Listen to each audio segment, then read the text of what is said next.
Hey, Kitty. Hey, Kittie. What's up, Kitty? Yo, Kitty. Talk to him, Kitty. Hey, baby. Hey, baby.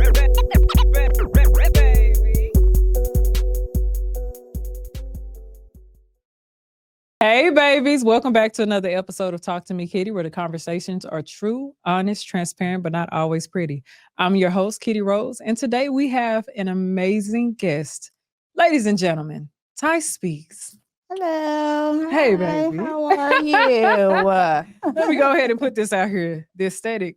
This is beautiful. And I thank you. I love and I it. thank you. I I love went through it. a lot to figure this out. But it's okay. The color scheme, like you coordinated this well. I love it. Thank I you. absolutely I said love it's it. giving Jenny Aiko, hippie. And I was like, fine. And that's the look. And I like that. Yeah, that's I normally this is new. but Really? Yeah, this is a new look. What's your usual style? Tight. Like leggings or jog. I'm not really like big. Like I wear a big shawl Mhm. or a cardigan, but everything else is like either skinny jeans and I Yeah. love tennis. I'm a tennis shoe girl. Oh, Yeah. I so wish I was a tennis shoe girl. I'm a tennis shoe girl. I will put on a nice heel and then take it off after I take the I picture. love the heels. The heels and the slide. Now, I can't say slides because it's not like the slides like the girls wear. yeah. It's like Nike slides. That's what my problem is. Oh, It's going to be heels or and those. see, I don't do those. I do like slides. I go to Fashion Over, get all different kinds of colors so I can See, slide I on wish. tennis. Yeah. I wish I was sometimes. But it's just like, give me a nice, comfortable Nike set with some slides and I'm Yeah, good. that's it. That's it. That's it for me. I'm a tennis shoe connoisseur, and lately it's been designer tennis shoes, which is a problem. Mm. It's a problem. But normally I'm like Nikes, just any type of Nikes, Jordans, Yeah. ones. I have them all. My closet is ridiculous. Yeah, it's ridiculous. I'm going to get on that one day. So, baby, tell me about yourself. So I am 36. Lord, I almost said 32. I I'm want to go forgetting my back. age. Too.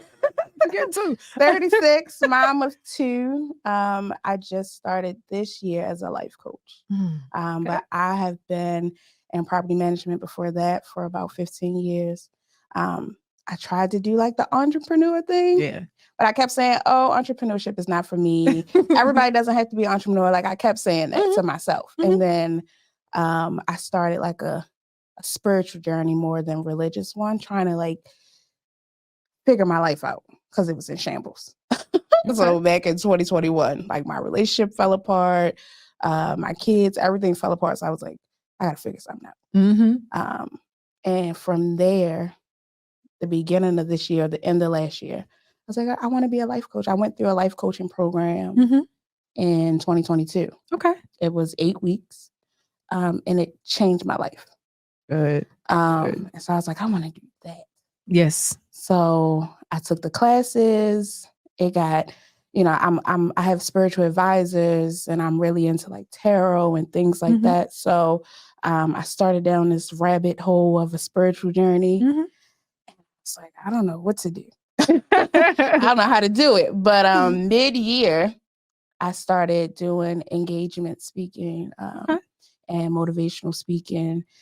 And then it turned into podcasts. And then I'm here. Okay. So tell me, so you went through a spiritual journey, Yes. and so most times when people get to that place where they go through that spiritual journey, they have dealt with some things that have got them to that place. Sometimes you feel lost and you feel like, you know what, I'm trying to seek Yeah. something, right? A lot of Yes. times it's something bigger than me. I just want to seek something. Mhm. So walk me through your journey. Bring me up from childhood so I can see how you got to this place. Yeah. So childhood, my dad went to jail when I was 5. Okay. He molested my sister. Okay. And it was his stepdaughter, obviously. But my family kind of fell apart after that.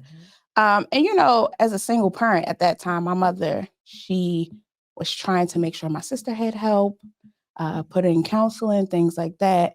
And I was only 5, 6. And it seemed like I would be fine, because children are resilient. But as they got older, we didn't talk about it. In Black households, you don't talk about those things. Mhm. So it seemed like I got, I guess, left behind Mhm. or forgotten almost. That's what it would seem like. But really my mother was just kind of struggling, trying to figure out how to do that and deal with her own trauma behind it. Right. So I struggled a lot growing up. My mother, she hates the word abusive, but she was very angry growing, as I was growing up. So eventually I went to go stay with my grandmother. And I turned very angry. High school, from middle school all the way through high school, I fought. I was just trying to prove everybody wrong. I was like the black sheep of the family. And I always felt like I was just, I don't know, different. And my family was Christian. I wasn't really into the church, but I always felt like I had a gift. I just didn't know what it was. Right. But I didn't have that relationship. So when I got into adulthood, I didn't have anyone to talk to. Right. So around men and what happened with my father and my sister, I kind of formed my own opinion about sex and how men should treat you. And because of the way I was shaped, I was thick. From when I can remember, my mother used to put me in clothes 2 sizes too big because she was like, she didn't like the way I walked or anything. So I kind of formed my own opinion and I got attention from men because of the way I look. So by high school, I thought that was the way that you got men attention. Right. And so I struggled. I started having sex early. I myself was raped at 14. But because I was what people would consider promiscuous, I didn't consider it rape until well into my adulthood. But all of those things around men, my family members, some of my family members would flirt or say inappropriate things. So I struggled. And when I became an adult, I had 3 serious relationships in my adulthood, even till now. And I just struggled with how I was supposed to act with men. Okay. I have 2 beautiful children. One is 16. My son, I call him my trial run baby because I was just figuring it out. He's the oldest one? Yep. And my daughter is 10. And I was married young. I stayed with my ex-husband for 8 years. Again, I really didn't know what I was looking for. So with my son's father, I like to say I got better with each relationship, but it was still, I didn't know, what I was looking for. So by the time I got to my ex-husband and we had my daughter, I was determined to have this family. He had previous children before my daughter that I tried to make it work with. And we did this whole family thing, but we were struggling. We weren't in love. We loved each other. But we weren't in love. And I didn't really know what that was. I was just trying to figure it out. I left him at 28. And a few months later, I met my current partner. And we've been on and off ever since. It's been a journey because he's 6 years younger than me. That's one. I've been through a lot more than he has. And so it's just been a struggle with us. But in 2020, right after, I guess during COVID, we just hit a rock bottom, where we couldn't hide it anymore. We were on 2 totally separate pages. He was like 25, I think, so I was already over 30 at that point. We wanted 2 different things, but we were so busy just trying to be together. So in 2021, we wound up breaking up for maybe the 100th time, but this time he moved out. And that's probably when my world kind of came crashing down. So let me ask you, because you said, and I'm taking you all the way back and I'm going to follow the timeline of events. You said at age 5, Dad went to jail, prison. Yes. Okay. 25 years. For molesting my sister. Your sister, which was his stepdaughter. Yep. Okay. So at 5, you probably you couldn't really comprehend what was going on? No, I couldn't. I have memories of seeing him do things, but I didn't understand at that time what it was. To her? Yes. Okay. I didn't really understand what he was doing. I thought it was weird. I felt left out, which is crazy, but at 5, you don't really know. So it's normal because you see that she's getting more attention Yes. from him. And she's not, his daughter. So I'm like, so, and me and his other daughter, which, my sister, we didn't get, that much attention. So how many children was it in the home? So it was me and my sister, his stepdaughter, and then just his other daughter, which is my sister. So it was just us three. And then he had a girlfriend. So, okay. So the child that wasn't his Yep. is who he went for. Yep. Apparently it was going on for 8 years or so, from when she was 8, or 4 years from when she was 8 to 12. 8 to 12 years old, her being violated by him. And you're seeing this and you're young. You don't know exactly what's going on. You're just like, why is she getting more attention than me? What can you give me that same attention? I'm asking that because I'm wondering where the promiscuity is coming from. What is it linked to? If you don't have to necessarily be a victim of it, you can see it and it can still attach to you, because what you witnessed was your sister being powerless in a situation. And so when we get into promiscuous behaviors, because we're trying to find a sense of control in our own life and feeling powerful by being promiscuous sometimes, because then you can control a lot, right? Yep. Even with how you look, the attention that you get, because you know what it's going to get you, right? And I think for me, it was something to conquer. Once I realized that I could use my sexuality to get that attention, I perfected it. And the only way you can perfect it is by continuously doing it and making it better. So, yeah. Okay. So how long was he in prison? 25 years. He just came home a couple years ago. Oh, 25 years. Yeah.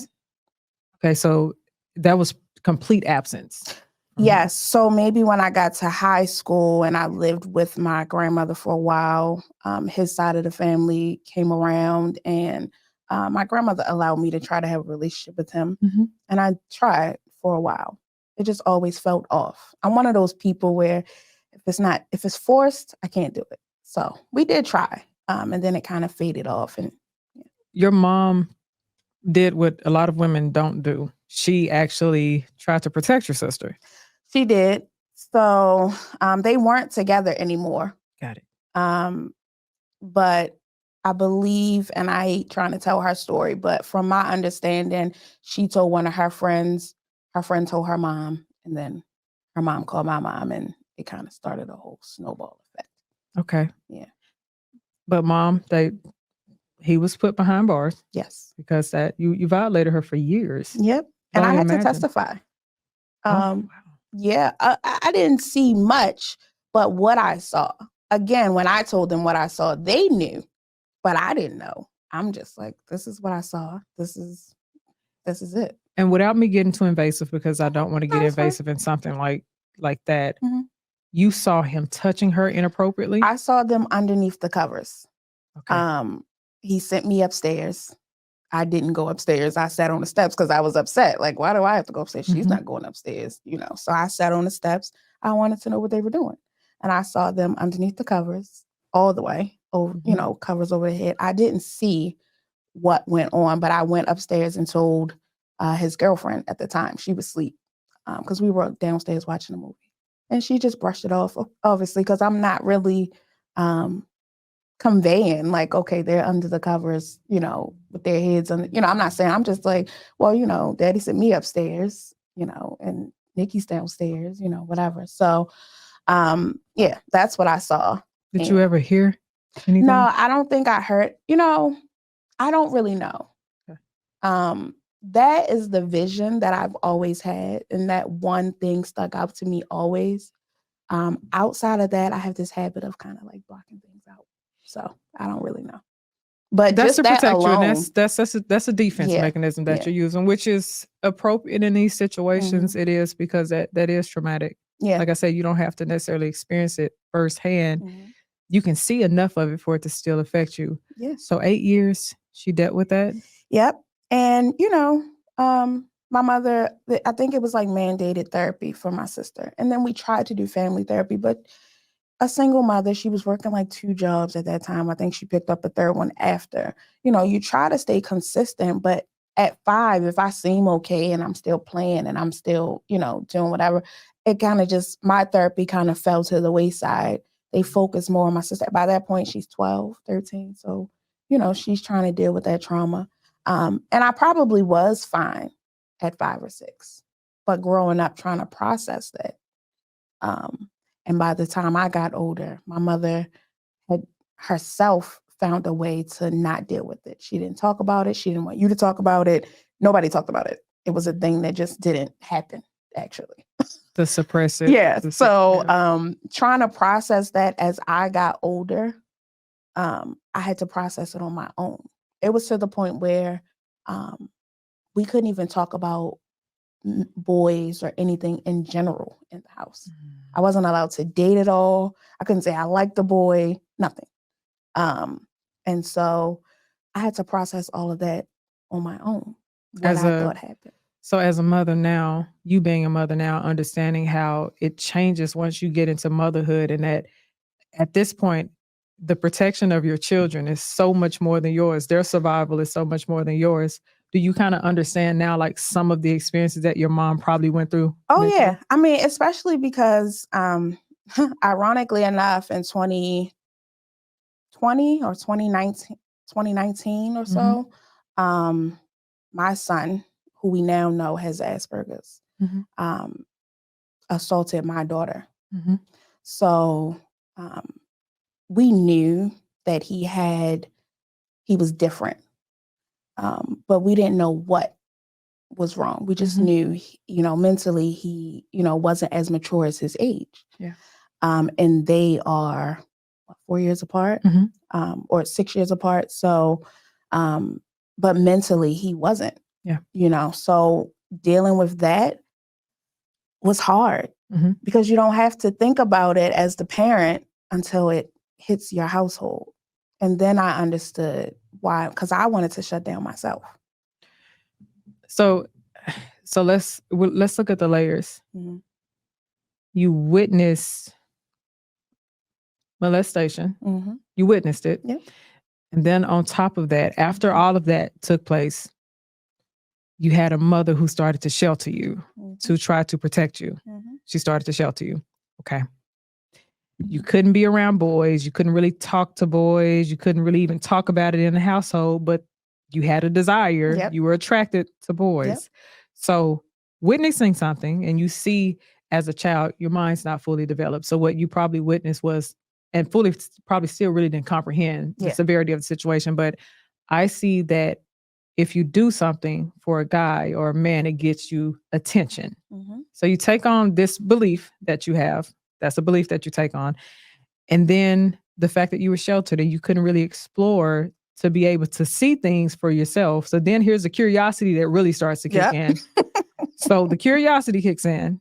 And I'm guessing as you're so about what age do you think it is that you started to notice the promiscuous behavior?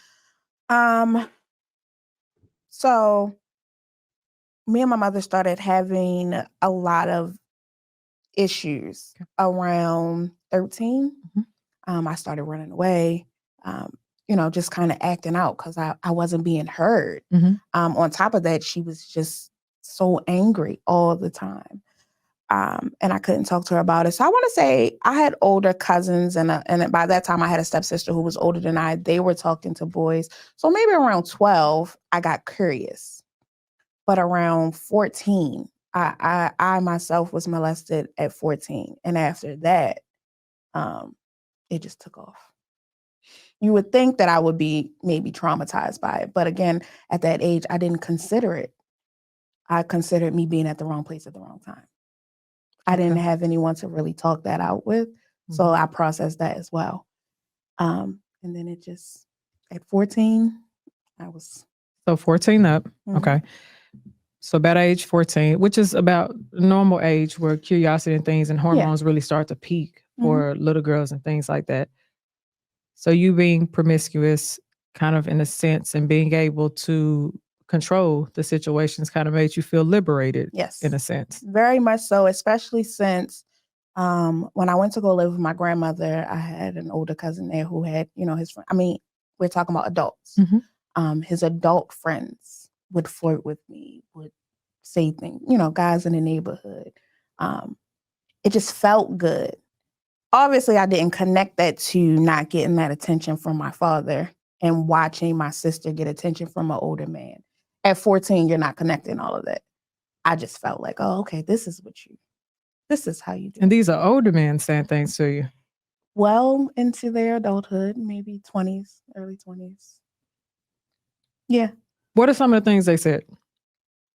Most of the time, they just wanted to have sex. But they would flirt, compliment. Again, by 14, I was going into the 9th grade. Mm-hmm. So I was also in high school. You had seniors. I went to senior prom in my 9th grade year. Now, I'm 14. My birthday was late. So I'm 14, but I'm at a senior prom with 17. And it feels good when you're young like It that did. and you're around older people, because then you start to feel like I'm mature. Yep. Like And I'm my accepted. grandmother was, she allowed me to explore, right? She allowed me to talk. It was two completely different opposites between her and my mom, where she felt like she was giving me that space to grow. I took that and was like, gone with it. Freedom. This is great. Completely different from what my mom gave me. So I'm going for it. Yeah. And she didn't do, like my mom, she used physical abuse or, discipline, whereas my grandmother didn't. We talked about things, and I was punished, when I did stuff, but it was not as severe. And so I was living the vida loca. It's appropriate for you to be able to have conversations, and you can't just, as the adult figure, you don't want to keep them sheltered because they're going to find a way to do it anyway, right? And I think that's what she felt, my grandmother. I think she felt like, I needed that space. It was just that it was so different. And so when I realized that I had this much freedom, I had this much freedom. As a teenager, men, especially older in age, know they can manipulate you. There's something that they can give in exchange. So giving you compliments and stuff like that makes you feel good. Yeah. And that's all I needed. They didn't give me money. They didn't take me places. The compliments and wanting to have sex with me alone was enough for me. How did they imply that they wanted to have sex with you? No, it was no shame. There was no, I guess it wasn't public, like it wasn't we're out at a party or something. I would be walking to the corner store. I didn't look 14. I was maybe 15, maybe 16, 17. I still looked young, but I didn't look 14. They didn't really ask questions and I wasn't offering information. So as long as they flirted, exchanged numbers, like the normal, like how you would approach an adult female is how they would approach me. I guess they saw that I liked the compliments and that was that. And it wasn't one or two. My cousin used to hate it. Like he used to send me in the house. That's how bad it was. But it wasn't just them, obviously. I like the attention, but they are the adults. You said you liked the attention. So were you dressing a certain type of way or anything like that? No, my grandmother didn't allow me to like dress. I barely wore heels, but I was shaped very nice. Hourglass. We're talking about 14, 15. And where my mother had me in clothes 2 sizes too big, my grandmother allowed me to dress in clothes that fit my body. Not necessarily tight, but it fit. And I wore skirts. I didn't do that with my mom. I wore skirts, regular length, but, cute shoes, a cute little, sleeveless tops maybe, like things for a teenage girl. And it didn't take much. I didn't have to dress a certain type of way. The guys that flirted with you and stuff like that, did you ever do anything with any of them? Most of them. Most of them? Most of them. So these are people in your neighborhood that were familiar with you? Yep. And familiar with my family. My family was pretty popular in that neighborhood. Yeah. We had a big family, so everybody knew everybody. And you kept quiet about it? Did they? You. Yeah, because my cousin, it was some of them were his friends. And so he didn't agree. He saw it. It wasn't blatant. He knew. But it wasn't like people was walking around talking about it. You would just probably see someone say something to me in passing, or, but he didn't know, oh, we exchanged numbers and, 10 o'clock at night, whatever. There was one guy in particular that did happen with. By that time, I was probably 17. But again, he was like 24, 25 or so.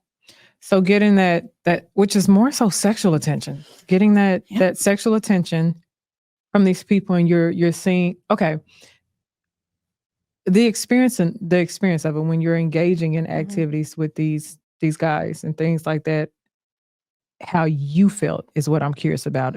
In the moment that these things were happening, and then after, how did you feel? And I'm not talking about, oh, it felt good. I don't mean that. Yeah, no. Just how did you feel when it was happening? Was it like a sense of fulfillment? Yeah, it really was. It was empowering. That's the word you would use, because it wasn't as if, okay, you do it one time and then they're done with you. These are people that you see, afterwards they compliment you. They still want to talk to you. Most of the times I probably didn't really, it wasn't more than once with, but it wasn't because of them. I was in the process of perfecting that craft. Once I realized, to me, it was a craft.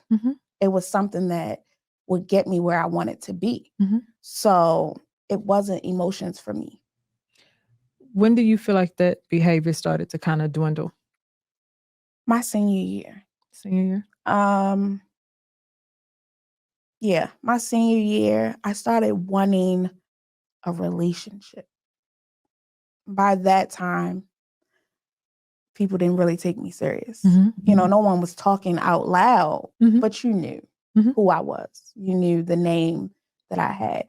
And even though people weren't going around saying that they were having sex with me, they were definitely, everybody was aware that I was the girl that all the guys liked or talked to or whatever. So no one would take me really serious. It got lonely. And so maybe towards the end of my senior year, I really stopped dating within the neighborhood. And by that time I was working, I was meeting people, outside. I think I was working at McDonald's. And so I was meeting other people, and I stopped dating in the neighborhood and started taking, relationships a little bit more seriously. So being with these people gave you a false sense of empowerment.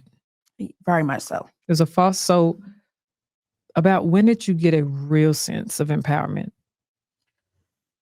30s. 30s? Yeah, I want to say, so once I turned 18, I did have a boyfriend. I immediately moved in. I got married right after I turned 18. It lasted 2 weeks. I don't know, however long. But that's when I started realizing what I wanted, which wasn't, I had already perfected the craft in my mind. Now I want to go get my husband. Thought I found my husband. It wasn't all, I'm 18, so it obviously wasn't all that cracked up, as I thought it was. But then my son's father was actually a childhood friend. Okay. So we got together. And at that point, I started trying to find the fairy tale to relationships in my son's father, my daughter's father. I still felt like I was giving away something but getting nothing in return, or at least not what I wanted. I wanted the white picket fence. I wanted the kids, the dog. I wanted all of that. And the men that I had chosen, neither of them were doing that. Yeah. And I found myself forcing the relationship to work. So then around the age 18, you probably start coming up with an idea of what the ideal partner would look like for you. No, I started coming up with what the perfect life would look like. Okay. I just knew I wanted the fairy tale life. I had never came up with an ideal man. With whoever came, I made them fit what I wanted in my life. Whether or not they were really suitable for that didn't matter, because I was going to make them fit.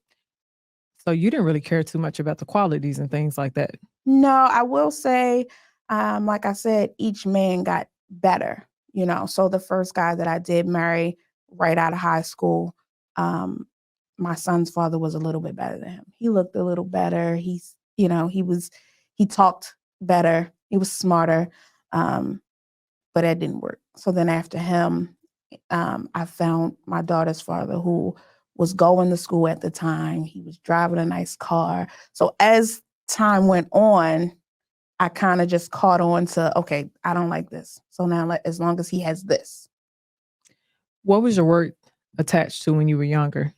In your youth, what do you feel like your worth was attached to? Was it attached to how you could satisfy people? Was it attached to people needing you? Was it attached to the reassurance or the validations that you received to people? All of the above. But specifically, I had an idea of my lifestyle, what I wanted. I didn't consider anything else. Right. I really didn't think about my worth, who was worthy of being with me. I only considered what I wanted. And I felt naive, I guess, but I felt I could make these men. As long as they said, you know, my daughter's father said he wanted to be a chef. He said he wanted to do these things. He had additional kids. So I just made it work. I helped him try to become a chef. I paid for his lawyer so he could see his kids. I was the one that went to go pick them up so that we could have family time. I just made it fit. I never thought about if I was worth more. It never crossed my mind. And that's crazy to say, but these aren't things I was taught. You know, I didn't talk about, and even with my grandmother, we had conversations, but we didn't talk about you're worth more than this, or you deserve ABC, or this is the type of man that we just didn't have. I didn't have those type of conversations. So I'm assuming you had voids. Oh yeah. And of course, whenever we have voids, there's something that we need. If you could just reflect on it now, coming up from the moment that your dad went to prison, could have been a little bit earlier than that, but we'll start there because that was really impactful. That was a serious moment. Just looking all the way back, if you can think about it, what do you feel you needed that you lacked? Voids that probably were not fulfilled. Attention. And not, attention, I didn't have a male figure. Okay. My mother was a single parent, and she met my stepdad when I was, I think, 10. She didn't let him get close, again, because of her trauma. She didn't let him get close. I called him Mr. for most of my, I don't think I started calling him dad until I was 18, and I was allowed to call him what I wanted to call him. So we didn't have a close relationship. She didn't allow us to bond, you know. And again, now you understand why. But growing up, he had 2 kids as well, who he did have a bond with. I didn't get that attention from a male, the correct attention from men, or from my mother. She was so busy trying to work. She was exhausted from all of her own trauma. I didn't have any attention. And when I went to go live with my grandmother, they allowed me that freedom to express myself, which is really what I needed. Without that, who knows? You know, I always tell people my grandmother saved my life. She talked through things with me. She did give me that attention, but again, I still didn't have a male figure in my life to show me how men were supposed to interact with a little girl or a woman at that point. Do you think that you moving in with your grandmother helped you avoid adopting some of your mom's fears? Yes. I also think it could have been far worse. I think back, and it was bad, especially in high school. I was very promiscuous, but being in a household where you can't express yourself, where you can't talk about things, where you feel unsafe, it could have been a lot worse.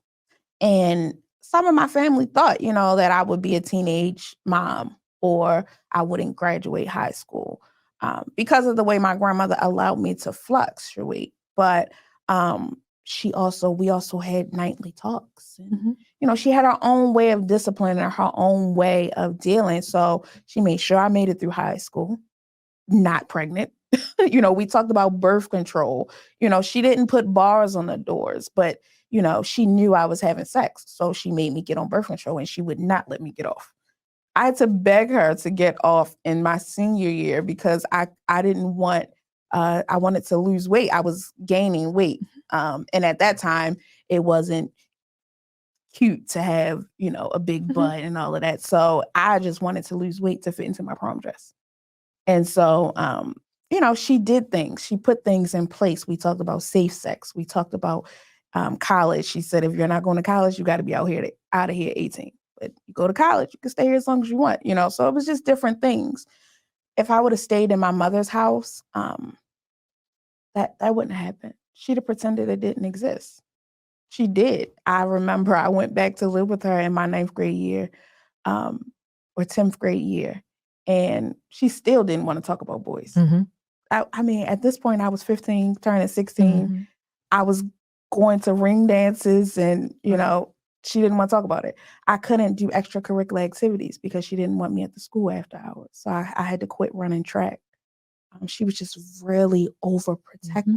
She didn't want me outside after dark. I'm 16, but I couldn't be at the school. So I had to quit track. I couldn't join activities and things like that. So it just would have been a lot worse. So yes, being with my grandmother definitely was like, it was the right decision. The inappropriate nature that you had with the men pretty much catcalling and stuff like that. Do you feel like it ever changed your orientation to men, like how you perceive the men? Now, as I got older, and it wasn't until I met my partner now that I don't like the attention.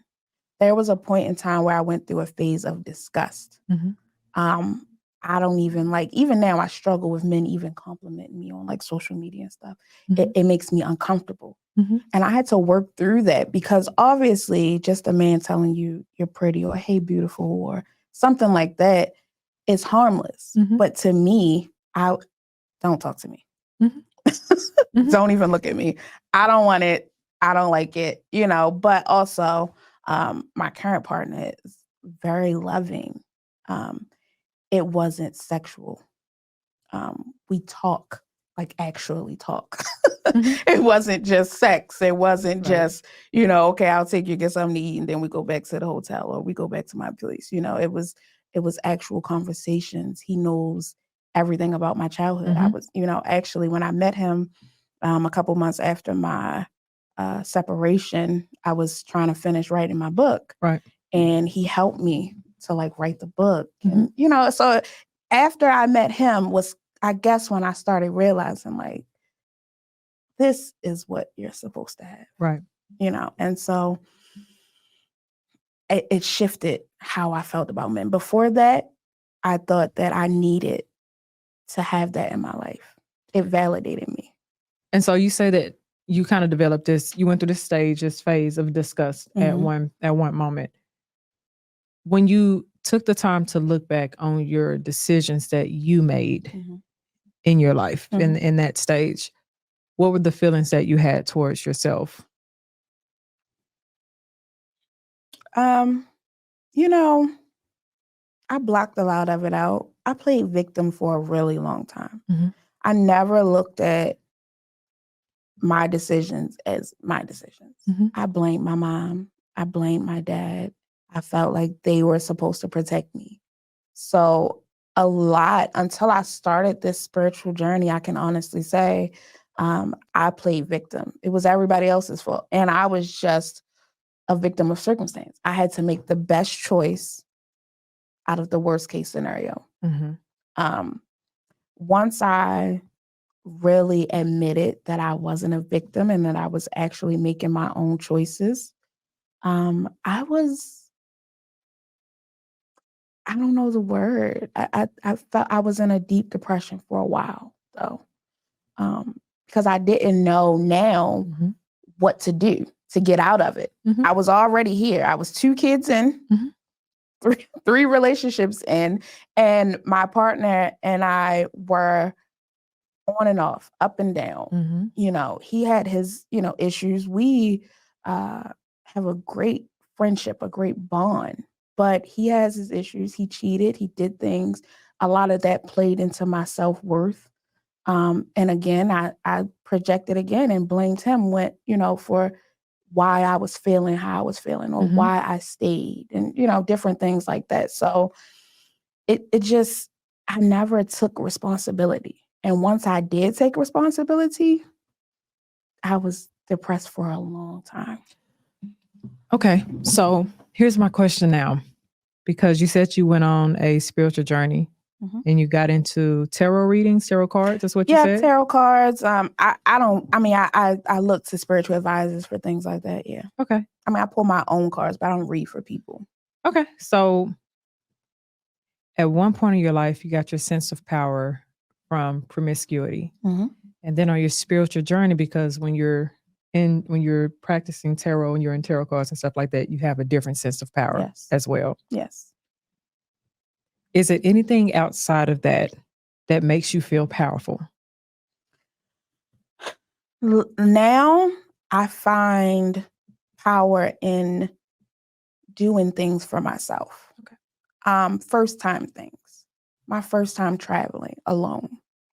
When I met my partner, we only traveled together. I would have attitudes if he wanted to travel without me or go with his friends somewhere, and vice versa. I wouldn't go anywhere without him. Mm-hmm. We got our passports together. We stamped them together. That was that.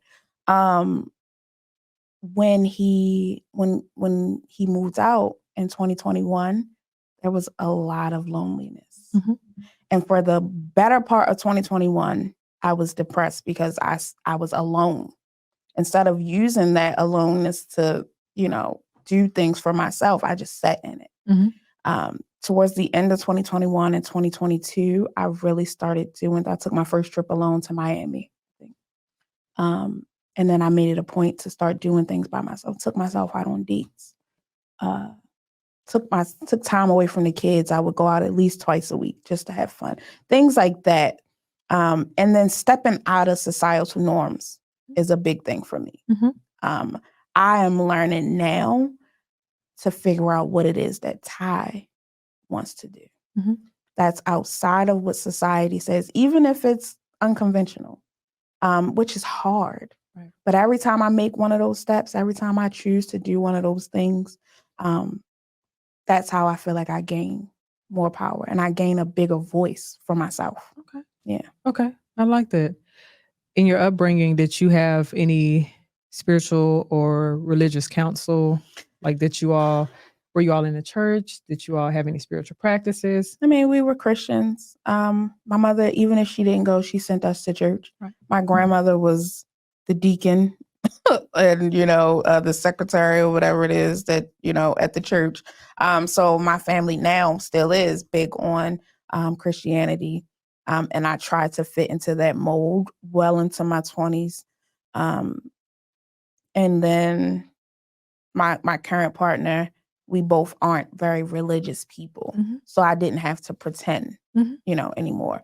For a while, I just didn't have any type of, I was spiritual, but not religious. And I didn't practice anything. Mm-hmm. Once I started that spiritual journey of looking for something to base my faith in, my family isn't really all that. They're Christians. So mm-hmm. they don't, they just started really respecting what I believe in. My sister's a minister.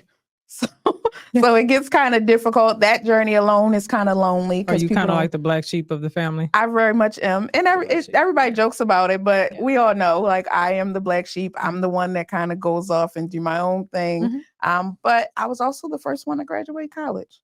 I was the first one to write my own book, so I have things that they're proud of. Right. They just don't necessarily like how I. Which, they may not agree, but they still love you. Yes. Right? Yes. Right. So would you say that you denounce Christianity?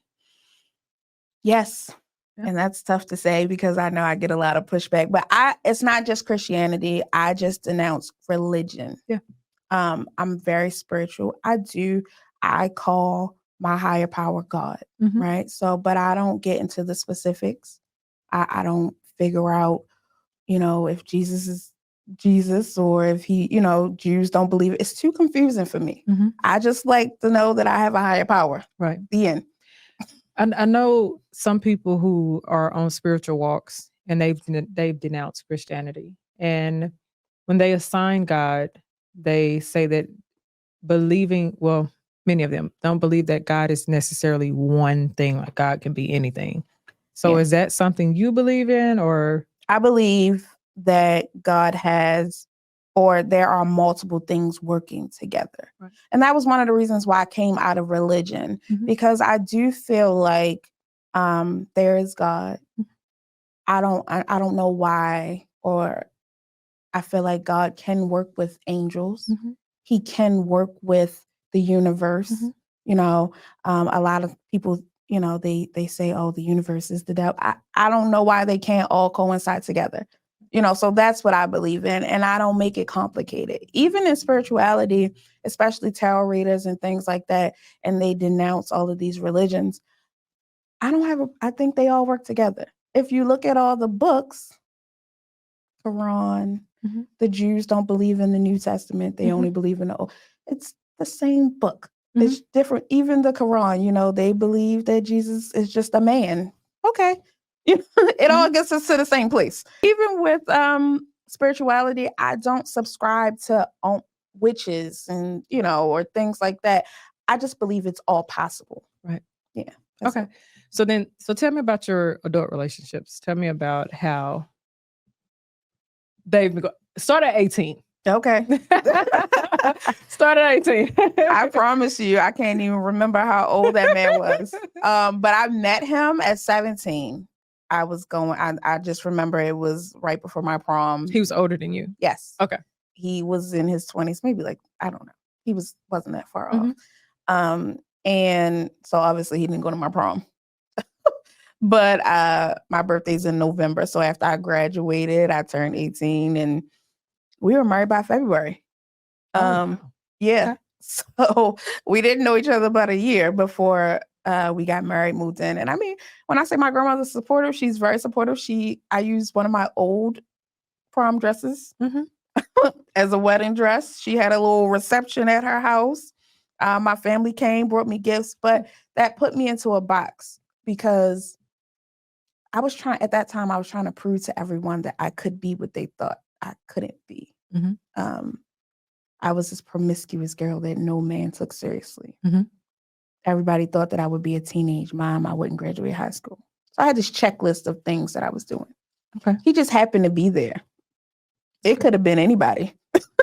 I would have married them Right. because at that point, after I graduated high school, what nobody thought I would do, after I didn't have a baby in high school, the next thing was college, marriage, baby, in no particular order. So I enrolled in community college. I got married. I was pregnant. And 2 weeks later, we were separated.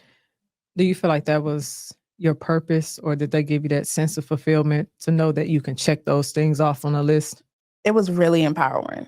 My grandmother, and it is confusing because I call her my grandmother, but she's really my aunt. But I joined their family. So I called her grandmother like everyone else. She had a daughter. Wait a minute, hold on. The grandmother we've been speaking about this whole time? Yep. She's aunt? Yep. She's my Oh. grandfather's sister.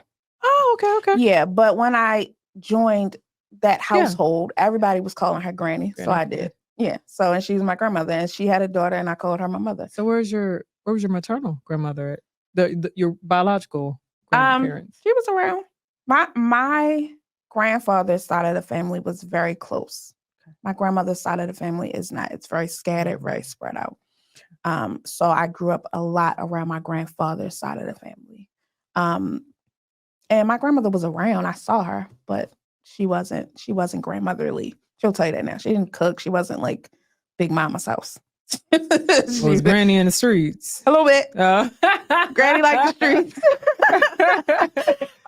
So yeah, she wasn't one of those that stay home and watch the kids. That wasn't her thing. She had her own man. She had her own life. And she Granny was giving said, you money on your birthdays and holidays. No, But No. no. And she'll tell me all the time to this day, you remind me so much of myself because I just did my own thing. Yeah, she went on their own thing. So my grandmother was the one that, my grandfather's sister was the one that like had the family dinner. She was the grandmother figure. She was the grandmother. And they all, my grandmother knew her. Like it was all one big happy family. But yeah, they knew who had the right job. So how long were you married? That first one? Yeah. 2 weeks. I was technically married for 2 weeks. We separated. In Maryland, you have to be separated for a year. Wait a minute. Mhm. You married and 2 weeks later? 2 weeks later, he was out the house. Why? It just wasn't what I thought. Number one, when you're not in love, when you're not in it because you love someone, you're not going to want to stick it out. I don't think he was in love. I think we were both looking for that lifestyle. But he had his idea of what marriage was going to be, and I had my idea. Okay, so curious. There's something that was built up for you two to say, we're 2 weeks in, and yeah. So he, prior to us getting married, he had cheated. Like I had walked in on a girl in his bed. He wasn't there. I don't know where he was, but this is before we moved in together, a couple months before. And we still decided to get married. And so in the marriage, someone called his phone and she said, I left my pocketbook in his car. Something. And I was like, what? So that was my exit. I'm out.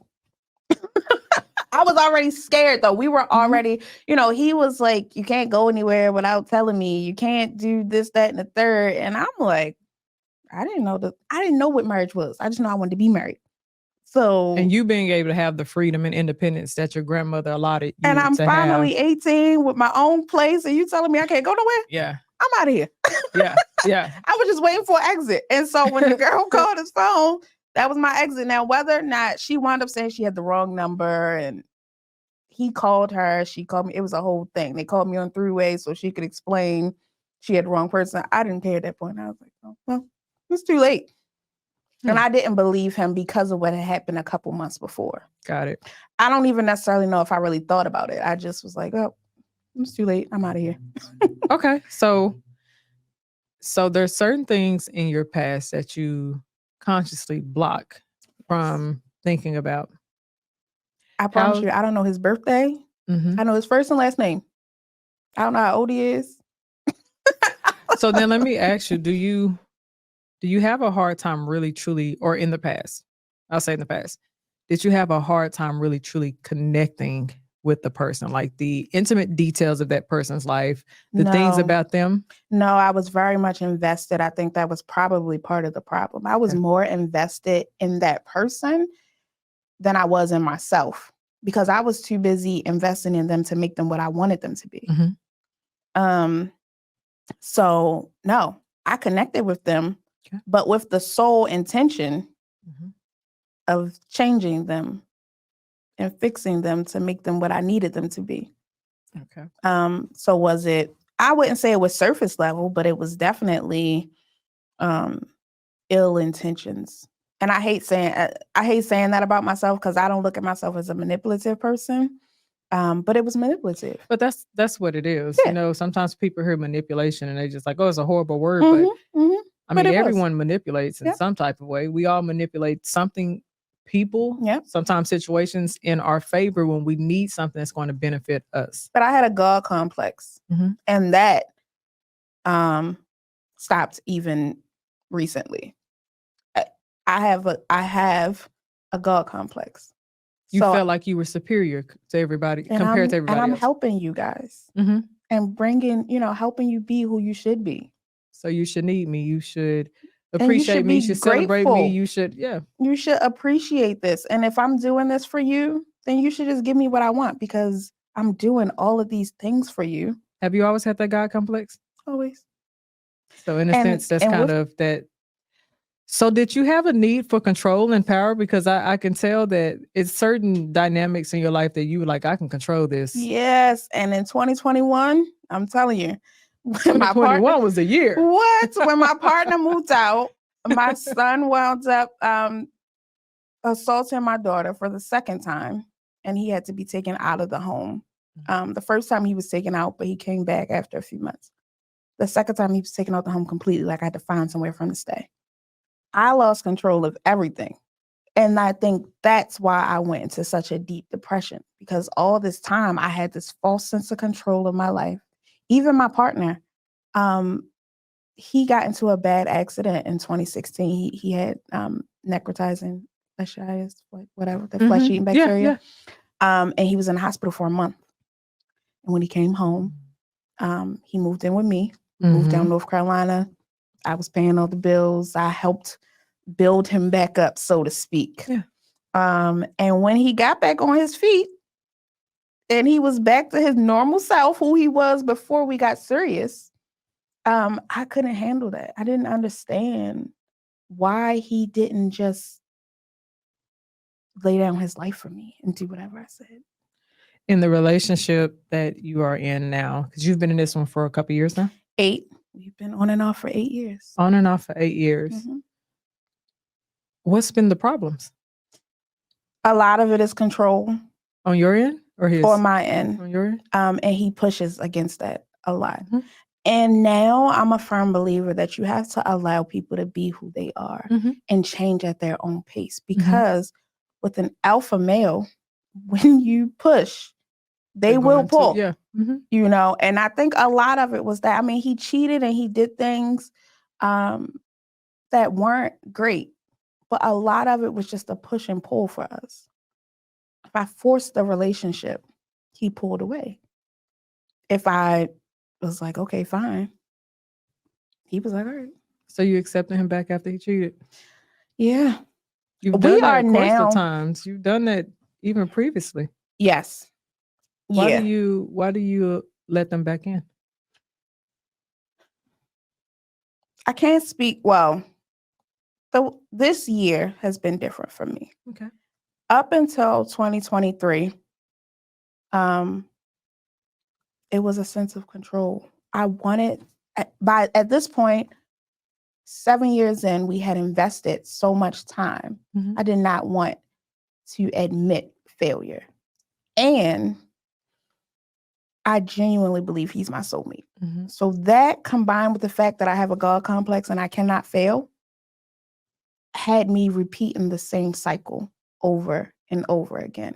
He would say he would do better. And it wasn't always cheating. It was, you know, but at that point, our relationship was broken. It was just broken.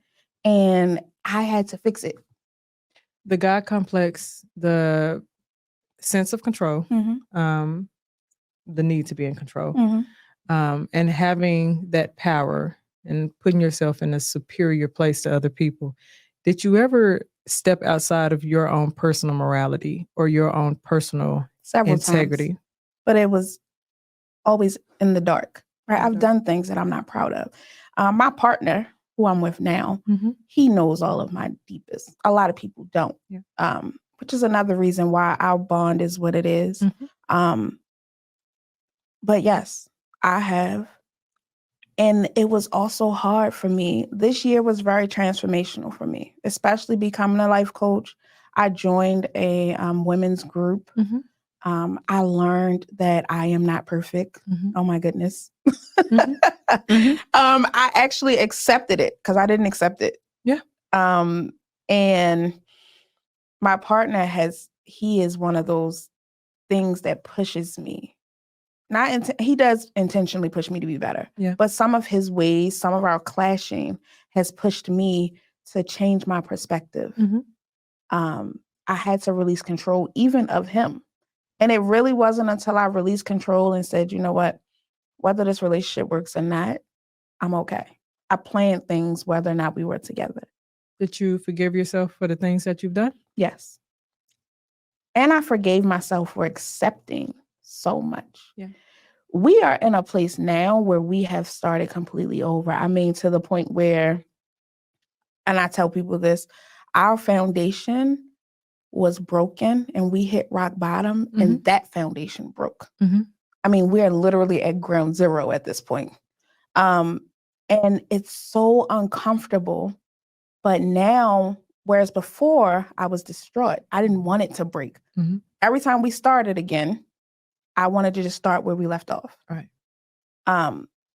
Now we're not. We're not even to the point where we would still celebrate that same anniversary, or we always went back. Well, we've been together this amount of years. We had a conversation the end of November, I think, and he said, "We're not the same people, and this isn't the same relationship. Yeah. So I don't know who you are anymore." Yeah. And it hurt because I asked him. I think I asked him, have you ever been in love with me?" He said, "Yeah." I asked him, "Are you in love with me now?" He said, "No, I don't even know who you are." Right. And that hurt. It hit home because I'm like, what? But my perspective now is different. We don't know each other. Right. I am a completely different person. I don't tolerate what I tolerated 6 months ago, let alone 7 years ago. So he's relearning me and I'm relearning him, or really accepting actually who he is, instead of trying to make him fit who I want him to be. Right. So that's why I say up until this year, taking him back in that cycle was about control. Yeah. Now we're really in a place where we know that we are soulmates. We know that there is something, and now we're prepared to actually accept each other and do the work not just we knew each other for a few months and then we moved in together because his hand was broken and he couldn't do anything else. Well, you may have had things that you went through, but it seems like now where you are spiritually, intellectually, emotionally, where you are, the walk that you have is created the woman that you've probably wanted to become for a while. Yeah, it's tough. It's still not easy. I still struggle with my God complex, trying to control things. I analyze every little thing to make sure I'm not controlling it, which is insane. But instead of checking everybody else around me, now I check me. Because it's hard to break those patterns. Exactly. Especially when they become so ingrained in the way you operate. And especially when in your mind, as a God complex, in your mind, you're just helping. There's nothing wrong with helping. Yeah. You're in your mind, I'm doing y'all a favor. But even still, in doing you a favor, it's really for me. It's really for me. Yeah. And that's manipulative. Yeah. And so. But you're aware of it. Yes. So that's the good start, is that you are aware. And so now you can consciously make decisions to stop it when it's trying to creep up. Exactly. And having a partner, he knew I wouldn't admit it to him most of the time to myself, but he knew that's what it was. He used to call me manipulative and I used to be like, right. What? How dare you? Right. Now we know. And I realize not only am I accepting his flaws, he's accepting mine as well. And he has been. I think his biggest issue was, I accept you for who you are, but you aren't accepting me. You're trying to change me. And I'm like, well, you need this. I don't need it, and he's just like, no, neither of us need it. But he's always been saying it. It's just, in my mind. And then obviously he needs to change certain things, or he worked on certain things, but that's on him to do. Well, I thank you so much for sharing your story with me today. No problem. It is always an enlightening experience. It's no problem. It was enlightening, and it's always refreshing to learn about people's journeys and to see how you've got to a place to where you want it to be, even though we're still evolving and learning. Yes. Yeah. But you're coming from trauma. Yeah. And you're coming out of it. And sometimes that is really hard because trauma just alters. And it's no timeline. Exactly. Yeah, it's no timeline. I mean, I was frustrated for most part of my journey because I thought I would be so much further along. But it's no timeline. No. Well, I appreciate you, darling. Thank you. Thank you. Thank you all for tuning in to another episode of Talk to Me, Kitty. We will see you all on the next one. Bye, babies.